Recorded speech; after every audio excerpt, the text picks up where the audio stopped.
Visit India travel channel पर घर बैठे यात्रा कार्यक्रम के तहत आजकल हम उत्तराखंड के हिल स्टेशंस की सैर कर रहे हैं। कार्यक्रम के पहले एपिसोड में हमने चोपता की यात्रा की और इस दूसरे एपिसोड में हम चलेंगे कौसानी। कुमाऊं मंडल का यह बेहतरीन हिल स्टेशन आपको नज़दीक से हिमालय दर्शन भी कराएगा। वीडियो को पूरा देखिएगा। इससे पहले कि आगे बढ़ें, अगर आपने अभी तक हमारे चैनल को सब्सक्राइब नहीं किया हो तो पहले वीडियो को लाइक करें, फिर चैनल को सब्सक्राइब करें और साथ ही बेल आइकन भी दबा दें, भूलना मत। आइए चलते हैं कौसानी।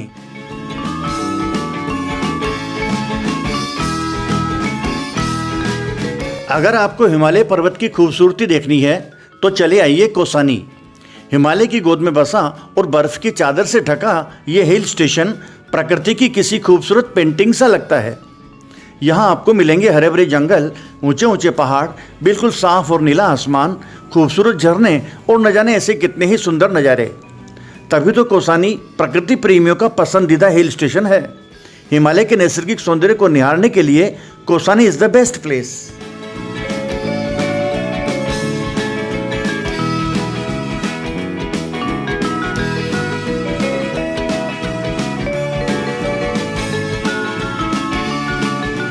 उत्तराखंड राज्य के अंतर्गत कुमाऊं मंडल के बागेश्वर जिले में कौसानी चीड़ के घने पेड़ों के बीच पिंगनाथ पर्वतीय चोटी पर बसा है।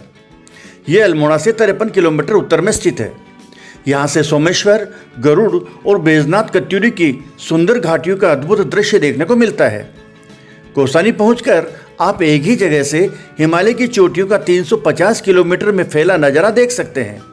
कोसी और गोमती नदियों के बीच स्थित कौसानी के नैसर्गिक सौंदर्य और यहाँ की भव्यता से प्रभावित होकर महात्मा गांधी ने इस जगह को भारत का स्विट्जरलैंड कहा था।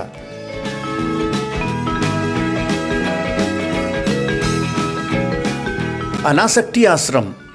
अनासक्ति आश्रम को गांधी आश्रम भी कहा जाता है। इसका निर्माण महात्मा गांधी की स्मृति में किया गया था। कौसानी की सुंदरता और शांति ने गांधी जी को बहुत प्रभावित किया था।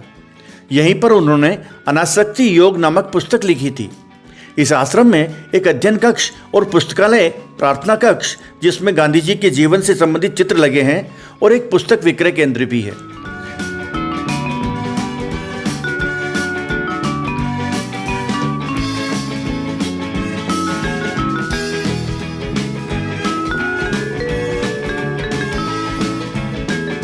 बर्फ से ढके हिमालय को इस आश्रम से साफ देखा जा सकता है।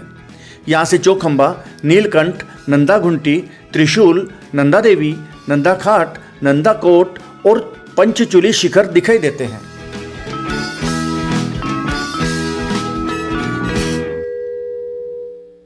लक्ष्मी आश्रम। यह आश्रम सरला आश्रम के नाम से भी प्रसिद्ध है। सरलाबेन ने 1948 में इस आश्रम की स्थापना की थी। सरलाबेन का असली नाम कैथरीन हिलमेन था और बाद में वे गांधी जी की अनुयायी बन गई थी।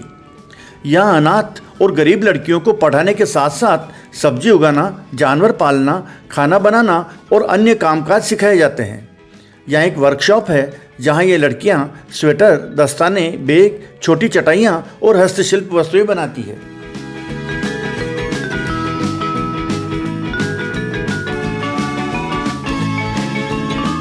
पंत संग्रहालय।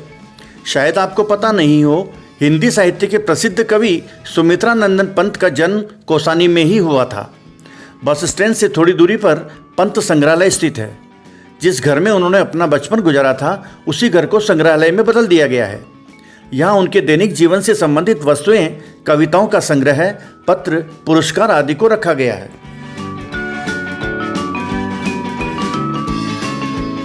कोट ब्रह्मरी मंदिर। कौसानी से 21 किलोमीटर दूर तेहली हाट का कोट ब्रह्मरी मंदिर देवी दुर्गा के ब्रह्मर अवतार को समर्पित है, जो उन्होंने अरुण नामक दैत्य के वध के लिए लिया था। अगस्त माह में यह मेला लगता है। बागेश्वर। कौसानी से 42 किलोमीटर दूर बागेश्वर गोमती और सरयू नदी के संगम पर स्थित है। इस मंदिर का परिसर आकर्षण का मुख्य केंद्र है। इसका निर्माण 1602 में लक्ष्मीचंद ने करवाया था। मंदिर में स्थापित मूर्तियां 7वीं शताब्दी से लेकर 16वीं शताब्दी के मध्य की है। जनवरी में मकर संक्रांति के आसपास लगने वाले उत्तरायणी मेले में बड़ी संख्या में लोग यहाँ पहुँचते हैं। बागेश्वर से कुछ ही दूरी पर नीलेश्वर और भीलेश्वर की पहाड़ियों पर चंडिका मंदिर और शिव मंदिर भी दर्शनीय है।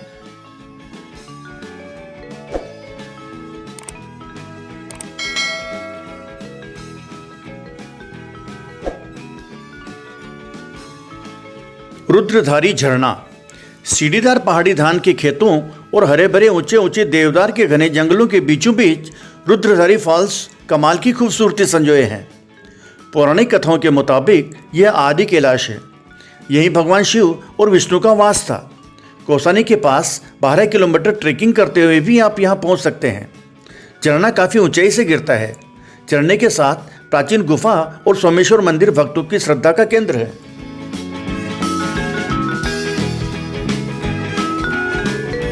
बैजनाथ प्राचीन गोमती नदी के किनारे स्थित बैजनाथ समुद्र तल से 1130 मीटर की ऊंचाई पर स्थित है। यह स्थान भगवान शिव के विश्व प्रसिद्ध बैजनाथ मंदिर की वजह से जाना जाता है। 13वीं शताब्दी में निर्मित इस मंदिर में भगवान शिव की आराधना वैद्यनाथ के रूप में की जाती है। इस मंदिर का निर्माण सन 1204 में हुआ था और तब से लेकर आज तक ये मंदिर एक महत्वपूर्ण आध्यात्मिक केंद्र के रूप में जाना जाता है। कलात्मक दृष्टि से देखें तो मंदिर की वास्तुकला शुरुआती मध्यकालीन पूर्वी भारतीय मंदिर निर्माण शैली का परिचय देती है। मंदिर के बरामदे में 2 लंबे शिलालेख देखने को मिलते हैं जो इस बात की तरफ इशारा करते हैं कि भगवान शिव का यह मंदिर काफ़ी प्राचीन है। ट्रेकिंग एडवेंचर के शौकीन यहाँ ट्रेकिंग और रॉक क्लाइंबिंग का आनंद ले सकते हैं। सुंदरदुंगा ट्रेक, पिंडारी ग्लेशियर ट्रेक और मिलम ग्लेशियर ट्रेक का शुमार भारत के सबसे अच्छे ट्रेकिंग रूट में होता है। ट्रेकिंग के दौरान देवदार के ऊंचे ऊंचे वृक्ष, खूबसूरत झरने और मखमली घास के खूबसूरत मैदान ट्रेकर्स का स्वागत करते जान पड़ते हैं। चाय बागान कौसानी का जलवा देखना चाहें तो टी एस्टेट जरूर जाएं। यहाँ लोग खुद को कुदरत के एकदम करीब महसूस करते हैं। चाय के बागान करीब 210 हेक्टेयर एरिया में फैले हैं। चाय पीने के शौकीनों के लिए तो ये एक कमाल की जगह है। यहाँ किस्म किस्म की चाय पत्तियाँ उगाई जाती है। यहाँ की बेस्ट चाय पत्ती गिरियास टी काफ़ी फेमस है। इसके अलावा ऑर्गेनिक टी भी मिलती है। कुछ एक चाय पत्तियाँ तो अमेरिका, ऑस्ट्रेलिया, जर्मनी और कोरिया तक एक्सपोर्ट की जाती है। खैर, कौसानी घूमने जाएं तो ठेठ कौसानी चाय जरूर पिएं और पहाड़ों की सौगात के तौर पर चाय पत्ती अपने साथ घर भी ले जाएं।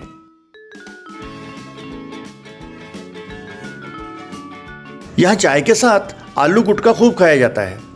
इसे उबले आलू को नमक मिर्च का तड़का लगाकर बनाते हैं। चाय के साथ यही स्नैक सबसे ज़्यादा खाया जाता है। कौसानी और आसपास के पहाड़ी शहरों की बाल मिठाई भी फेमस है। इसे खालिश दूध को घंटू उबालकर बनाते हैं। चॉकलेट फ्लेवर के ऊपर सफ़ेद मीठी चीनी के दाने लगे होते हैं। लोकल लोग ही नहीं, टूरिस्ट भी बाल मिठाई खूब खाते हैं और पैक करवाकर घर भी ले जाते हैं।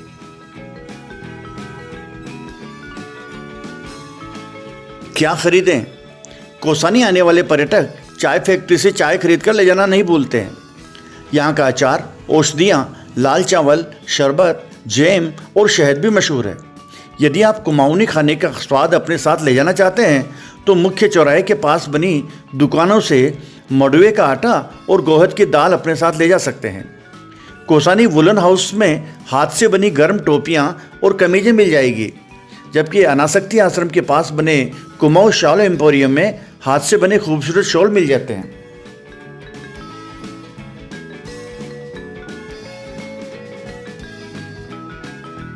कब जाएं? एडवेंचर के शौकीनों को इस इलाके में मानसून के मौसम में आना चाहिए। कौसानी का मौसम लगभग पूरे ही साल बहुत खुशनुमा रहता है, लेकिन यदि आपको बहुत ज़्यादा सर्दी मुवाफिक नहीं आती तो आप यहाँ अप्रैल से जून या फिर सितंबर से नवंबर के बीच आ सकते हैं। उस दौरान यहाँ का मौसम गुलाबी रहता है, लेकिन ठंड का मौसम पसंद करने वाले लोग यहाँ साल के किसी भी समय आ सकते हैं।